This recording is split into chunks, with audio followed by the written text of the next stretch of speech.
Bonsoir, nous vous invitons à suivre avec nous un programme présenté par la Fédération des Églises Adventistes du 7e jour. Le message de ce soir, nous espérons, vous sera d'une grande bénédiction et édification. Bonsoir, chers jeunes, chers enfants, chers petits, chers parents, chers adultes qui nous regardez ce soir. Tous les soirs, avant la méditation des adultes, on aura 5 minutes juste pour vous, pour pouvoir réfléchir à une parole que la Bible veut bien nous donner. Aujourd'hui, le message que j'ai pour vous, c'est qu'avec Dieu, il n'y a pas de raison d'avoir peur. Ces jours derniers, avec la précipitation des événements, la fermeture des écoles, le fait qu'on nous demande de rester à la maison, il y a toutes sortes de questions qui sont venues à notre esprit, toutes sortes de craintes, toutes sortes de peurs. Certains sont partis sur la notion des inquiétudes. Mais comment je vais faire pour passer mes examens? Est-ce que j'aurai de bonnes notes? Comment je pourrai rattraper mes mauvaises notes du trimestre dernier? D'autres se sont dit, mais comment je vais payer les factures et l'entreprise? Comment elle va tourner? Comment je vais retourner ma veste après cela? Et toutes sortes d'inquiétudes. Et on va symboliser ces inquiétudes avec ce livre bien lourd, un dictionnaire. On sait que ça a un certain poids. Alors, dans mon panier, ça va représenter nos vies de ces derniers jours, la dernière semaine qui vient de passer. Et là, les choses qu'on se pose comme question. Les inquiétudes, on les met au fond. Ensuite, on va venir avec les frustrations. J'avais bien envie d'aller dans la cour pour jouer avec mes camarades. J'avais prévu de faire un concours avec XY. Ou encore, je voulais jouer à la PS4 chez maman avec mes camarades. Même ça, ce n'est pas permis. Les frustrations, ce que j'avais envie et que je ne peux pas faire. Et puis, il y a celui-là un peu plus lourd. Celui de l'isolation. Rester à la maison. On ne sait pas pendant combien de temps. Tout seul, avec maman, papa, ou encore mamie, ou papi, ou encore tati, ou tonton, ou encore avec la personne avec qui je suis, qui est en charge de moi. Je préfère encore rester dans ma chambre avec mon téléphone portable, mais même là, j'en ai déjà marre. Au bout d'un jour, au bout de 2, au bout de 3, l'isolation, c'est lourd. Et puis, il y a aussi ceux qui se posent toutes sortes de questions concernant l'avenir, les craintes, et qui se disent, mais et si la personne qui vient de passer à côté de moi, qui a toussé, qui a éternué, et l'angoisse monte. Le petit et si sera là. Et puis pour terminer, il y a aussi ceux qui sont malades, qui sont confinés parce qu'ils sont malades, parce qu'ils ont des signes de la maladie, parce que leurs parents ont été malades, parce qu'ils ont été en contact avec quelqu'un de malade, ou encore parce qu'ils connaissent la douleur de la maladie à cause de ceux qui sont à l'hôpital, en réanimation, ou encore qui sont sous les soins, sous l'observation des médecins. Et il y a toutes ces questions qui s'ajoutent. Et voilà. En moins de quelques heures, en moins de quelques jours, ma semaine, elle est impossible à porter. On a l'impression que si on devait traîner ce sac derrière nous, on aurait bien du mal. Certes, il faut prendre la décision de se poser et de se demander si ça vaut vraiment la peine de porter toutes ces choses. La Bible nous dit, dans l'évangile selon Matthieu, et je vais vous inviter à prendre vos Bibles à la maison. L'évangile selon Matthieu. Matthieu chapitre 10, verset 29. Et je vais vous inviter à lire. Le verset va s'afficher à l'écran. Mais si vous avez vos Bibles, vos tablettes, vos téléphones portables, prenez-le. Je vous attends. Encore 3 secondes. 1, 2, 3. Matthieu chapitre 10, à partir du verset 29. Et la Bible dit... Ne vend-on pas 2 passereaux, 2 petits oiseaux pour 1 sou, pour 1 euro, pour peu d'argent? Cependant, il n'en tombe pas un à terre sans la volonté de votre Père. Et même les cheveux de votre tête sont tous comptés. N'ayez pas peur, vous valez plus qu'un petit oiseau. Ce soir, gardons en tête que ce n'est pas la peine d'avoir peur. Vous voulez bien prier avec moi? On arrête tout, tous les bruits. On se pose et on prie. Seigneur Jésus, Merci de ton amour. Merci de nous rappeler que nous valons bien plus que les petits oiseaux et tu t'en occupes. Alors nous te confions tout, toutes ces questions, toutes ces frustrations, toute la douleur, toutes les inquiétudes et nous te demandons, Seigneur, de nous permettre de te faire confiance. Au nom de Jésus. Amen. À bientôt pour un autre message en 5 minutes.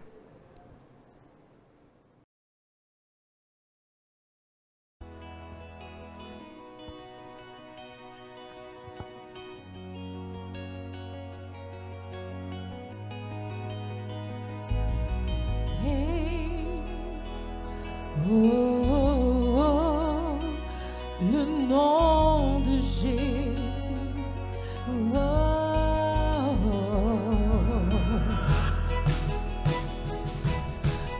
nom de Jésus, ce nom puissant.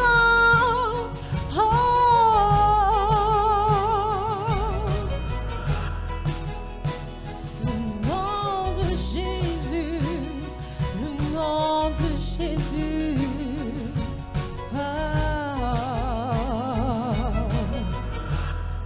Ton nom est majestueux, oh Seigneur, sur toute la terre, car ton nom est fort et puissant, ton nom est glorieux et grand, en lui nous sommes sauvés.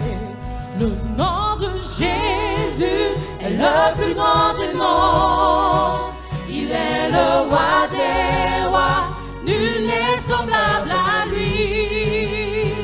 Le nom de Jésus est le plus grand des noms. Alpha, Oméga, nul n'est semblable à lui. Élevons le nom de Dieu, élevons le nom de Dieu, ce nom puissant.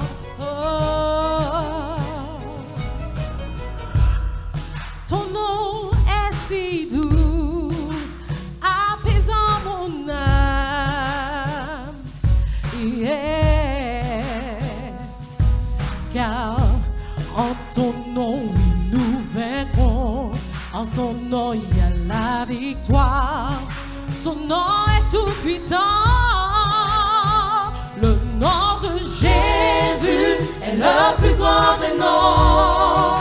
Il est le roi des rois, nul n'est semblable à lui.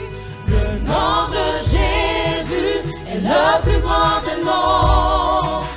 Alpha, Oméga, nul n'est semblable à lui. Dites, le nom de Jésus est le plus grand des noms. Il est le roi des rois, nul n'est semblable à lui.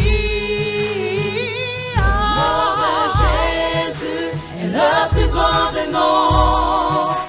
Alpha, Oméga, nul n'est semblable à lui. Sachez que tous les autres dieux sont des faux dieux. Jésus est mort ressuscité. Oui, nous l'élevons. En ton nom, tout genou fléchisse.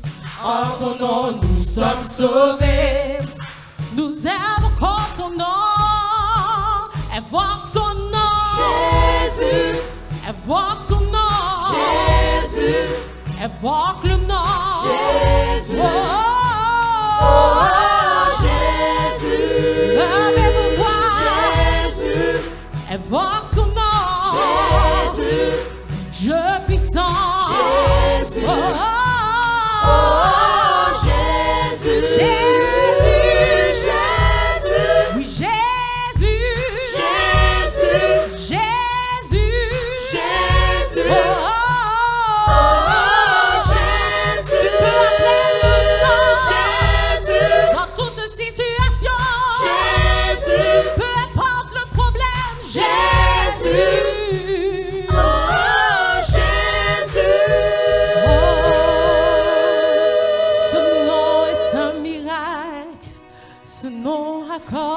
salut, la délivrance, la guérison.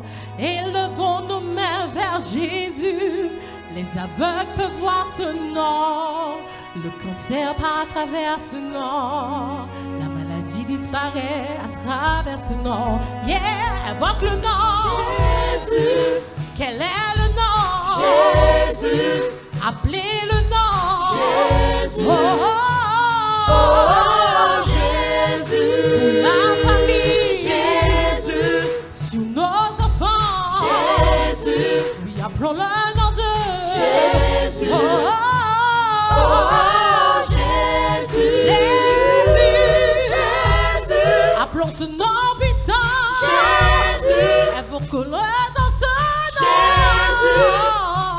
Oh, Jésus. Dans nos affaires. Jésus. Dans notre quotidien. Jésus. Appelons le nom de Jésus. Jésus. Oh, Jésus. Peu importe la situation, le nom de Jésus est si grand. Il nous guérit, nous donne la force d'avancer, de continuer chaque jour. Oh, Jésus, tu es si bon pour nous. Oh, invoquons son nom, ce magnifique nom. Invoquons le nom de Jésus.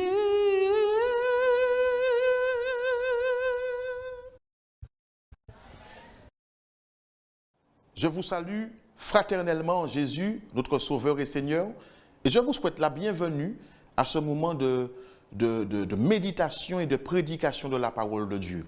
Juste avant que nous ne puissions considérer le texte pour ce soir, je voudrais vous inviter à prier. Prions ensemble. Notre Père et notre Dieu, parle-nous à travers ta parole ce soir, s'il te plaît, au nom de Jésus. Amen. Je vous invite à considérer avec moi l'évangile de Jean, le chapitre 14, le premier verset. Jean, le chapitre 14, le premier verset. Il est dit ce qui suit, que votre cœur ne se trouble point. Croyez en Dieu, croyez en moi. Alors, c'est l'un des plus beaux versets de la Bible. Jésus, il est là avec ses disciples et ils leur ont dit que votre cœur ne se trouble point. Parce qu'en fait, Jésus, il avait fait savoir à ses disciples qu'il partirait, qu'il laisserait la terre, qu'il ne serait plus physiquement avec eux. Et ses disciples, eh bien, ils étaient attristés, ils étaient peinés, parce qu'ils se disaient, mais si Jésus n'est plus à notre côté, à nos côtés, qu'adviendra-t-il de nous? Que serons-nous sans la présence de Jésus? Et Jésus, connaissant leurs pensées, connaissant leur inquiétude, il leur dit, avec un ton rempli de compassion, que votre cœur ne se trouble point. J'aimerais vous dire en ce soir que Jésus, ce même Jésus, il sait qu'il y a énormément de choses ici-bas, des choses qui troublent notre paix, des choses qui troublent notre esprit, qui font de nous des personnes anxieuses, des personnes stressées, des personnes inquiètes.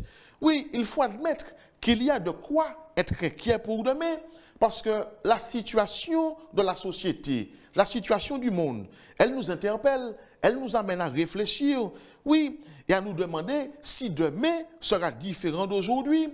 Parce qu'aujourd'hui, parlons-en, la criminalité, les faits de violence sont en perpétuelle augmentation dans les quartiers. Aujourd'hui, il y a beaucoup plus de jeunes, énormément de jeunes, de personnes désorientées. Aujourd'hui, beaucoup plus qu'hier, la drogue, elle est de plus en plus consommée. Le nombre de morts par jour, il ne cesse d'augmenter. Aujourd'hui, on parle d'épidémie, on parle de coronavirus, on ne sait pas trop quoi penser, mais ce qu'on réalise, c'est qu'avec une vitesse mais terrifiante, ce virus a touché pratiquement tous les continents.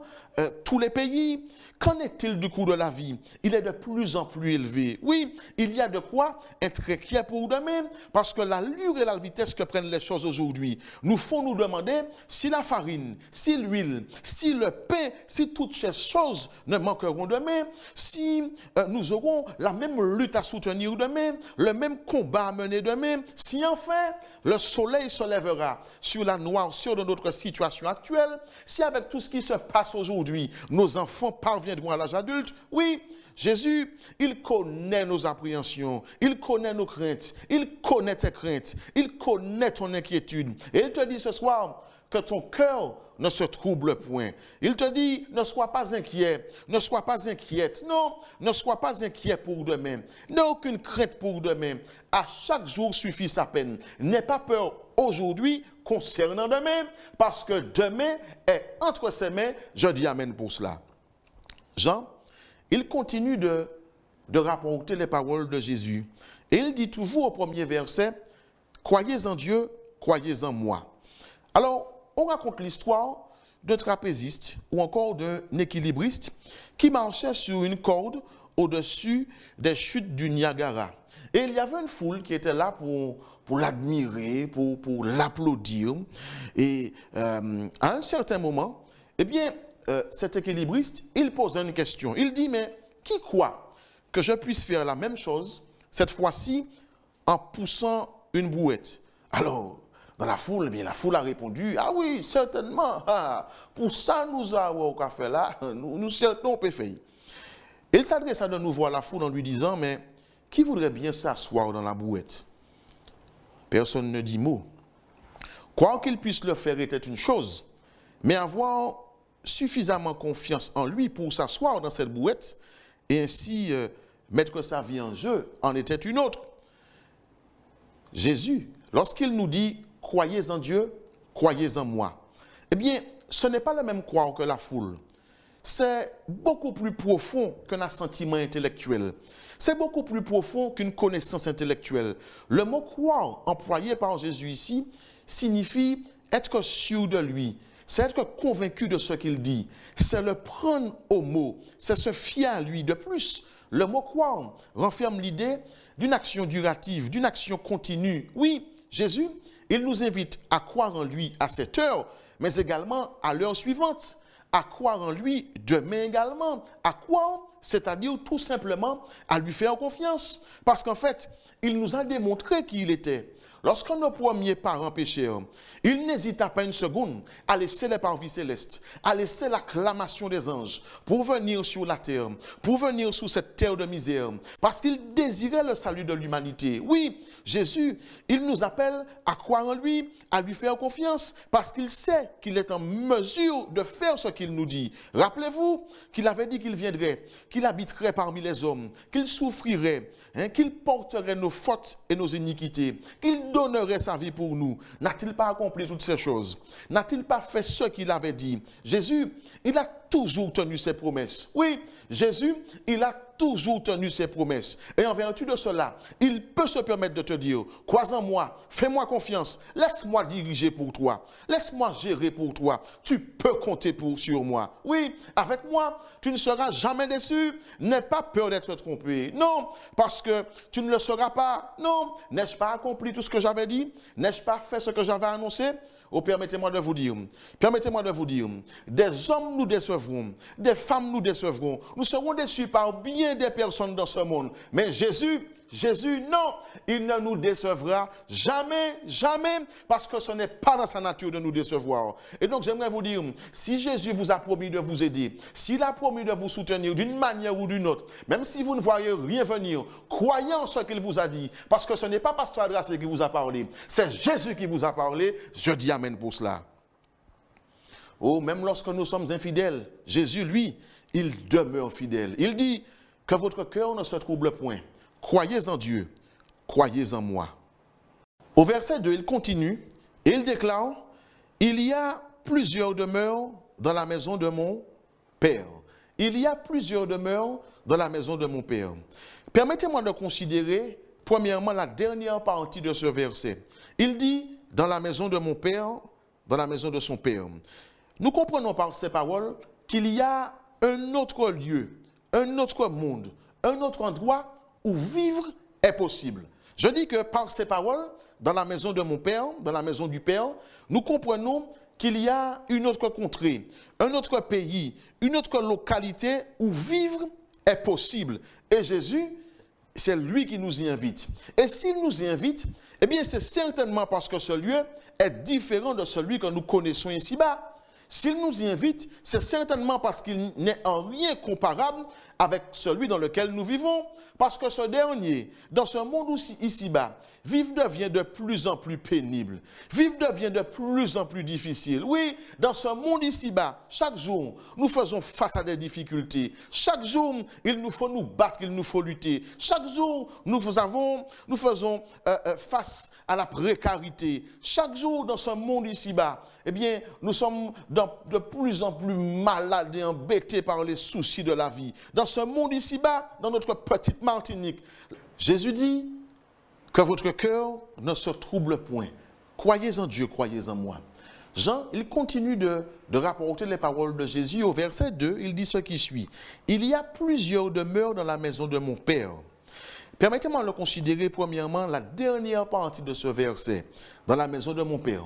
Par ces paroles, nous comprenons qu'il y a un autre lieu, qu'il y a une autre demeure, un autre monde où vivre est possible. Jésus déclare dans la maison de mon Père. Donc nous comprenons qu'il y a une autre contrée, un autre pays, une autre localité où vivre est possible. Et si Jésus nous y invite, eh bien c'est certainement parce que celui est différent de celui que nous connaissons ici-bas. S'il nous y invite, c'est certainement parce qu'il n'est en rien comparable à celui dans lequel nous vivons actuellement. Parce que dans ce dernier, dans ce monde ici-bas, vivre devient de plus en plus pénible. Vivre devient de plus en plus difficile. Oui, dans ce monde ici-bas, toutes les 2 secondes, une personne meurt du cancer. Toutes les 40 secondes, une personne se suicide. Toutes les 4 secondes, une personne meurt du tabac. Par seconde, plus de 2 kilos de cannabis sont consommés. Dans ce monde ici-bas, chaque jour, 903 personnes se font violer. 46 800 personnes meurent d'un accident vasculaire cérébral. Environ 540 meurtres sont commis. En France seulement, par jour, il y a plus de 1580 cérémonies funéraires. Dans ce monde ici-bas, dans le monde dans lequel nous vivons, économiquement parlant, c'est la crise dans pratiquement tous les États. C'est la crise dans pratiquement tous les pays. C'est la crise dans pratiquement tous les foyers. C'est la crise dans la poche de pasteur adressé. Se nourrir, se vêtir, vivre devient de plus en plus cher. Et pour beaucoup, eh bien, les débuts et les fins de mois sont pareils, c'est-à-dire difficiles. Au vivre dans ce monde est de plus en plus difficile et pénible. Donc savoir qu'il y a un autre monde, un monde différent de celui-ci, c'est une bonne nouvelle. Et en plus, Jésus déclare qu'il y a plusieurs demeures dans cette demeure. En d'autres termes, qu'il y a de la place pour tout le monde dans la maison du Père.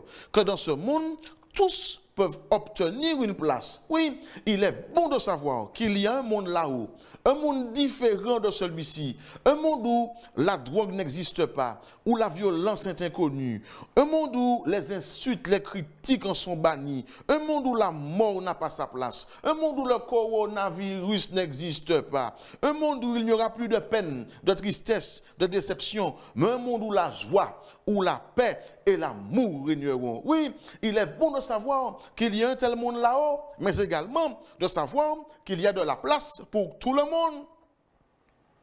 Amen. Amen. Amen, amen, amen. Et la question est la suivante. Comment obtenir une place? Que faire pour s'y assurer une place? Que faire pour obtenir ce précieux ticket? La bonne nouvelle est que nous n'avons pas besoin d'argent pour acquérir ce ticket. Nous n'avons pas besoin d'avoir une belle situation pour obtenir ce ticket.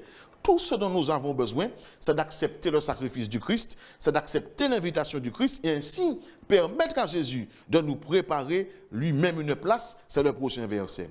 Il dit, il y a plusieurs demeures dans la maison de mon Père. Mais il continue au verset 3 et il déclare, je vais vous préparer une place. Jésus dit, je vais vous préparer une place. En quoi consiste cette préparation? Jésus serait-il au ciel en train d'élaguer des arbres pour nous faire de la place? Serait-il là-haut en train de tout chambouler pour assurer notre place? il dit, je vais vous préparer une place. En quoi consiste cette préparation? Quelle œuvre Jésus accomplit-il réellement là-haut? Regardez avec moi dans Hébreux, au chapitre 7, au verset 25. Hébreux, le chapitre 7, le verset 25. Il est dit ce qui suit. C'est aussi pour cela qu'il peut sauver parfaitement ceux qui s'approchent de Dieu par lui, étant toujours vivants pour intercéder en leur faveur. Regardez rapidement avec moi également dans Romains, au chapitre 8, les versets 33 et 34. Romains, le chapitre 8, les versets 33 et 34. Qui accusera les élus de Dieu? C'est Dieu qui justifie. Qui les condamnera? Christ est mort, bien plus. Il est ressuscité, il est à la droite de Dieu et il intercède pour nous. Par conséquent, nous comprenons que Jésus, après sa résurrection, qu'il est monté au ciel, nous préparer une place. Et donc, en fait, Jésus, il est au ciel, il intercède pour nous. Oui, il est au ciel et en vertu de son sacrifice, il intercède pour nous, il prie pour nous. Et lorsqu'il dit « je m'en vais vous préparer une place », eh bien, il parle simplement, ou il parlait tout simplement, eh bien, de son intercession qui allait commencer, qui allait débuter, sachant qu'il serait mort à la croix, qu'il ressusciterait et qu'il monterait au ciel pour accomplir cette œuvre. Et donc, Jésus, il intercède pour nous, il prie pour nous. Il est bon de savoir que nous avons quelqu'un qui prie pour nous, quelqu'un qui pense à nous dans ses prières, quelqu'un qui présente notre nom par la prière. Il est bon de savoir, ou il est bon de se sentir couvert par la prière. Oui, il est bon de savoir que nous avons un médiateur, un intercesseur, qu'il y a une personne qui défend notre cause, une personne qui plaide pour nous. Cette personne, elle s'appelle Jésus et Jésus seul. Oh, chers amis, Jésus n'est pas là-haut en train de se tourner les pouces. Il n'est pas là-haut en train de siroter un jus de canne, nous regardant, nous démener tant bien que mal avec la vie. Non, Jésus il est au ciel, œuvrant, travaillant, nous préparons une place. C'est-à-dire qu'il intercède pour nous. Et par cela, il nous faut aussi comprendre qu'en fait, Jésus, il nous justifie parce que chaque fois que nous lui demandons pardon pour nos péchés, Jésus il se rend devant le Père et il lui dit, Père, je suis mort pour elle, je suis mort pour lui. Il ou elle a confessé sa faute, son péché. Et pour faire court, eh bien Jésus, il retire les vêtements du pécheur repentant et le couvre de sa robe de justice et lui accorde son pardon. Ainsi, lorsque le Père regarde, eh bien, il ne voit plus Pasteur Adrassé avec ses péchés, non, dans ses propres vêtements, mais il le voit portant les vêtements de Jésus. Ô bien-aimés, sachez que le pardon est accessible en Jésus. Que Jésus, il peut changer nos vêtements sales et nous revêtir d'un vêtement dont lui seul est le designer. Oui, le pardon est accessible. Oui, parce que Jésus, il est allé nous préparer une place. On appelle cela la justification par la foi. Jésus, il est monté au ciel, nous préparer une place. Considérons maintenant, pour finir, la dernière partie du verset 3. Jésus dit, je reviendrai et je vous prendrai avec moi, afin que là où je suis, vous y soyez aussi. Jésus déclare, je reviendrai vous prendre. Jésus, il ne dit pas, il se pourrait que je revienne, ou il se peut que je revienne, ou encore, il semblerait que je doive revenir. Non, il dit, je reviendrai. Et donc, il n'y a aucune ambiguïté à avoir concernant le retour de Jésus. Il n'y a aucun doute à avoir concernant sa seconde venue. Ce n'est pas une probabilité. Ce n'est pas une possibilité. C'est une certitude. Jésus-Christ reviendra. Oui, beaucoup de personnes, parce que durant des siècles, durant de nombreuses années, l'imminent retour du Seigneur a été prêché. La proximité du retour du Sauveur a été proclamée. Eh bien, elles disent, nous n'étions que des enfants à cette époque. Aujourd'hui, parvenu à l'âge adulte, Jésus, nous ne l'avons toujours pas vu, il n'a toujours pas fait son apparition, et ces personnes, elles se demandent s'il est bon, s'il est sage de continuer à croire au retour du Seigneur, si Jésus reviendra vraiment un jour. Mais permettez-moi de vous dire, si les prophéties relatives à la première venue de Jésus se sont réalisées, si les prophéties relatives à sa première venue se sont accomplies, d'ailleurs, l'histoire même confirme que Jésus est bien venu, nous disons bien avant et après Jésus-Christ. Eh bien, à combien plus forte raison, celles relatives à sa seconde venue se réaliseront également. Lorsque vous lisez le chapitre 24 de l'épître ou de l'évangile de Matthieu, eh bien, vous pouvez vous rendre compte qu'il y a 4 types de signes qui sont énumérés. Et lorsque nous regardons autour de nous, lorsque nous considérons la situation de la société, du monde, eh bien, nous voyons l'accomplissement de ces 4 signes, des signes dans le monde social, dans le monde politique, dans le monde religieux et physique. Oui, lorsque nous regardons autour de nous, eh bien, nous sommes obligés de constater l'accomplissement de ces signes. Et donc, Jésus, il reviendra. Que nous soyons prêts ou pas, que nous y croyons ou pas, il reviendra. Et cela, c'est une merveilleuse espérance, oui. Et Jésus, il veut que nous soyons, il veut que nous puissions croire, avoir confiance en ce qu'il nous dit. Il reviendra et un jour, nos souffrances finiront. Il reviendra, un jour, nos problèmes finiront. Il reviendra et il nous prendra avec lui. Parce que Jésus, il nous veut près de lui. Il reviendra et il nous délivrera. Et cette fois-ci, il ne reviendra pas en tant que bébé dans une étable. Cette fois-ci, il ne sera pas crucifié sur une croix. Cette fois-ci, personne ne pourra se moquer de lui. Non, mais cette fois-ci, il reviendra en tant que roi des rois et seigneur des seigneurs. Cette fois-ci, il reviendra en tant que Dieu de l'univers. Cette fois-ci, il reviendra avec des myriades et des myriades d'anges. Il reviendra et tout œil le verra, même ceux qui l'ont percé. Jésus reviendra, c'est une certitude, mais toi, mais nous, sommes-nous réellement prêts? Prions. Notre Père et notre Dieu, merci de nous réconforter à travers ce message. Tu nous appelles à ne pas craindre pour demain, parce que tu es bel et bien vivant et nos vies sont entre tes mains. Tu nous appelles à te faire confiance. Tu nous appelles à croire en ta promesse de retour. Un jour, tu reviendras nous chercher et nous pourrons vivre dans l'éternité sans fin avec toi. Aide-nous, non pas à nous préparer, mais à être prêts pour ton retour.